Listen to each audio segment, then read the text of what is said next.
আজ সকালবেলা বেশ ঠান্ডা ঠান্ডা একটা ওয়েদার আবার চলে এসেছে। গতকাল রাতেও প্রচণ্ড পরিমাণে গরম লাগছিল।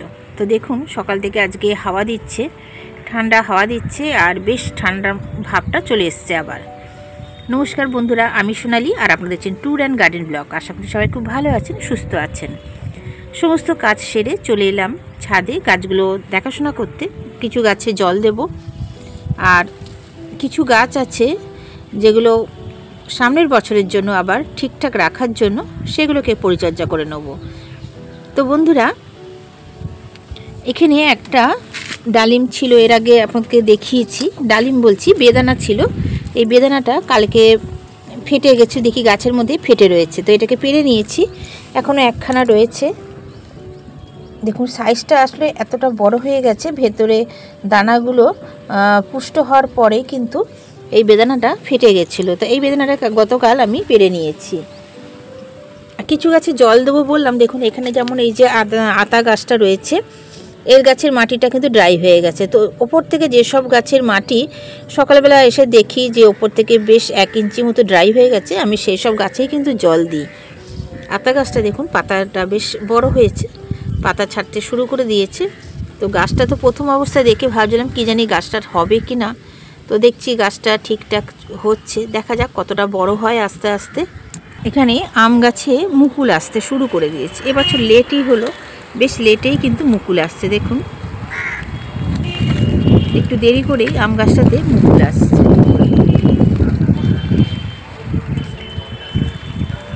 এই গাছটাতে গত বছর প্রচুর পরিমাণে মুকুল এসেছিল। তো এই বছর একটু লেট হওয়াতে মুকুলটা একটু দেরি করে হচ্ছে। দেখুন এখানে সমস্ত জায়গা থেকে কিন্তু মুকুল বেরোতে শুরু করে দিয়েছে। আর এই যে দূরে দেখছেন ডালটাতে, ওইটাতে কিন্তু মুকুলটা বেশ বড় হয়ে গেছে। দেখুন কি হারে হাওয়া দিচ্ছে, এত ঠান্ডা হাওয়া। হঠাৎ করে সকালবেলা আজকে প্রচণ্ড ভারী ঠান্ডা হাওয়া দিচ্ছে।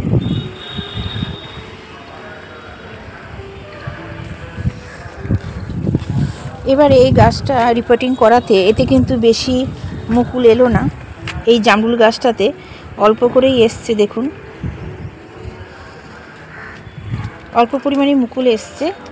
আর এই পেয়ারা গাছটাতে আবার নতুন করে কিন্তু পেয়ারার ফুল আসতে শুরু করে দিয়েছে। নতুন করে আবার পেয়ারার ফুল আসতে শুরু করে দিয়েছে। ওপরে ডালপালাগুলো বেশ কচি কচি ডালপালা বেরিয়েছে।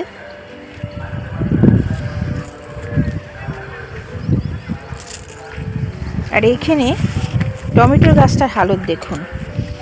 টমেটো গাছটায় টমেটোর ভারে ডালটা কিন্তু একদম এখান থেকে মুচড়ে গেছে, মুচড়ে গিয়ে নিচের দিকে ঝুলতে শুরু করে দিয়েছে।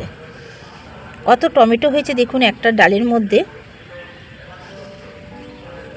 পুরো এই জায়গাটা থেকে ডালটা একদম এখান থেকে মুচকে গেছে।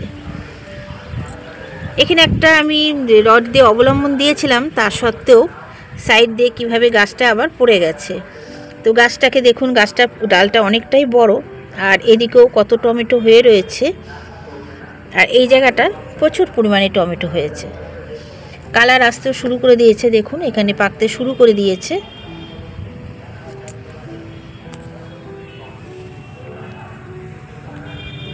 এই ছোট জবা গাছটায় আবার অনেকগুলো কুড়ি এসেছে। এই ফুলটা আর এই ফুল, জবা ফুল গাছটার কালারগুলো দারুণ মানে ফুল হয়। আর দেখুন এখানে এই ছোট্ট গাছ গত বছরও প্রচুর পরিমাণে ফুল হয়েছিল। ছোট গাছে কিন্তু অনেক পরিমাণে কুড়ি আসছে। এই সময়টা এত পিঁপড়ের উপদ্রব হয়, অনেক মানে আমি ওষুধ দিচ্ছি, অনেক রকমভাবে চেষ্টা করছি পিঁপড়ে তাড়াবার, কিন্তু পিঁপড়ের প্রচুর মানে উপদ্রব হচ্ছে। দেখুন এখানে ডগাতে মানে একদম ওপর দিকেও পিঁপড়ে উঠে যাচ্ছে। পিঁপড়ে হলেই কিন্তু চিন্তা হয় মিলিবাগের আক্রমণ হয়েছে কিনা সেটা তো সবসময় লক্ষ্য রাখি, যদি হয় সেটাকে আমি নির্মূল করারও চেষ্টা করছি। আর এই গাছগুলো, জবা গাছগুলো তো দেখিয়েছিলাম, জবা গাছগুলো একদমই নষ্ট হয়ে যাচ্ছিল। সেই জবা গাছগুলোকে নতুন করে রিপোর্টিং করার পর দেখুন এখন কত সুন্দরভাবে গাছগুলো গ্রোথ নিচ্ছে। আর এই দেখুন এখানে যে পিঁপড়ের উপদ্রব হলে না, একটু পাতা উল্টে দেখলেই বোঝা যায় যে পিঁপড়ের উপদ্রব কেন হচ্ছে। এই যে মিলিবাগের আক্রমণ সবে হচ্ছে, এইগুলোর থেকেই কিন্তু পিঁপড়ের আক্রমণ হয়। তো এইগুলোকে যদি আপনারা ঠিক করে দেন, যদি মিলিবাগটা দূর করে দেন, তাহলে কিন্তু পিঁপড়েটা অনেকাংশে কমে যাবে।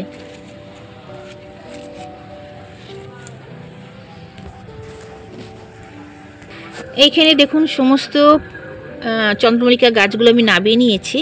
তো চন্দ্রমল্লিকা ফুলগুলো সমস্ত নষ্ট হয়ে গেছে গাছগুলো, আর সেইভাবে ফুল হচ্ছে না। তো এগুলো কি করব, সামনের বছর সংরক্ষণের জন্য আমি কিন্তু এই গাছগুলোকে আবার রেখে দেবো। গত বছরের যে গাছ ছিল সেই গাছ থেকে কিন্তু আমি এতগুলো চন্দ্রমল্লিকা ডাল করেছিলাম। তো এবার এই যে গাছগুলো রয়েছে এইগুলোকে সমস্ত একটা ধারে আগে এই ফুলগুলো কিভাবে চন্দ্রমল্লিকা গাছে আপনারা সংরক্ষণ করবেন। দেখুন 2-1টা ফুল রয়েছে, এই যে ডালগুলো শুকিয়ে গেছে, যেগুলো ফুল হয়ে গেছে সেগুলো যদি আমরা এখান থেকে কেটে দিই, এখান থেকে সব কেটে দেবো। কেটে দিয়ে এই গাছগুলোকে একটা শেডের নিচে বা এক ধারে, যেখানে খুব রোদটা একটু কম আসে সেরকম জায়গায় রাখতে হবে। আর যদি আগাছা হয়ে থাকে সেগুলোকে ভালো করে পরিষ্কার করে দেবেন, দিয়ে গাছগুলোকে শেডের নিচে রেখে দেবেন। শুধু জলটা দেবেন, আর মাঝে মাঝে পারলে মাসে একবার একটু সর্ষের খোলের পাতলা জলটা দিলেই গাছগুলো কিন্তু খুব ভালো থাকে। আমি এইভাবে গত বছর গাছগুলোকে ভালো রেখেছিলাম। তো সেই গাছগুলো থেকে এতগুলো গাছ করতে পেরেছি। আমি আবারও চেষ্টা করব সামনের বছর এই গাছগুলোর থেকে আরও বেশি বেশি গাছ তৈরি করার। দেখুন সমস্ত ডালপালাগুলো ছেটে দিলাম, এইভাবেই গাছগুলোকে রেখে দেবো। এখানে দেখুন অপরাজিতা গাছটায় রোজ কিন্তু 2-3টে করে ফুল ফুটতে থাকছে, আর ফুলগুলো খুবই সুন্দর লাগে। গাছটা বেশ কিন্তু লতিয়ে ওপর দিকে উঠছে। আমি এই জায়গাটায় রেখে দিয়েছি, এখানে জলের একটা ড্রাম আছে। তো গাছটাকে লতিয়ে ভাবছি ওপর দিকটা করে তুলে দেবো, কারণ এইখানটায় রোদও পড়ে খুব সুন্দর, আর গাছটা খুব ভালো মতো ওপর দিকে কিন্তু অবলম্বন পেয়ে উঠে যাবে। আর এখানে আরেকটা এই অপরাজিতা গাছের ফুল শুকিয়ে গেলে যদি না তুলি, দেখুন কত তাড়াতাড়ি বীজ হয়ে যায়। গাছটা কিন্তু খুবই ছোট, তবু এখান থেকে কিন্তু একটা বীজ বেরিয়েছে। তো একটা বীজ আমি আপাতত এখন রাখবো, এখন এই গাছে আমি বীজ বেশি নেবো না, কেননা গাছটাকে একটু বড় করব আর গাছটাকে আরও হেলদি তৈরি করার চেষ্টা করছি। দেখুন অনেকটা বেশ লম্বা হয়ে গেছে। এইভাবে গাছটাকে লতিয়ে ওপর দিকটা তুলে দেবো। এই জায়গাটায় কটা সর্ষে ফুলের গাছ বেরিয়েছে, দেখুন ফুলগুলো দেখতে কিন্তু দারুণ লাগে। আর এখানে লতানো যে গাছটা, এই গাছটা কিন্তু বেশ গ্রোথ নিয়েছে। এবছরে রিপোর্টিং করিয়েছি। তো এবছর রিপোর্টিং করার পর গাছটা প্রথম দিকে একদম ডালপালা ছিল না, তো সমস্ত শুকনো যে ডালপালাগুলো ছিল আমি সব কেটে দিয়েছিলাম। এই গাছটাকেও আমি ঠিক জলের ড্রামটার কাছে রেখেছি, এখানে একটা অবলম্বন দিয়েছি, গাছটাকে লতিয়ে এই গাছটাকে লতিয়ে এইখানটাই তুলে দেবো। এই অপরাজিতা গাছ আর এই লতানো এই ফুল গাছটাকে একসাথে এখানটায় রাখবো। এই গাছগুলো কিন্তু বড় হলে খুবই সুন্দর দেখতে লাগবে। এই গাছগুলোর পাতাগুলো দেখুন কত সুন্দর দেখতে, প্রজাপতির মতো ঠিক পাতাগুলো হয়, আর ফুলগুলো বেশ বড় বড় পিঙ্ক কালারের ফুল হয়। তো বন্ধুরা ভিডিওটা আর বেশি বড় করব না, আজ এই পর্যন্ত। আবার দেখা হবে পরবর্তী কোনো ভিডিওয়ে। সবাই খুব ভালো থাকবেন, সুস্থ থাকবেন, আর সবশেষে বলবো যদি ভালো লাগে লাইক শেয়ার কমেন্ট করতে কিন্তু বন্ধুরা ভুলবেন না। নতুন বন্ধুরা চ্যানেলটিকে সাবস্ক্রাইব করে পাশে থাকা বেল আইকনটি প্রেস করে দেবেন। আবার দেখা হবে নেক্সট ভিডিওয়ে আপনাদের সামনে। সবাই ভালো থাকবেন, টাটা বন্ধুরা।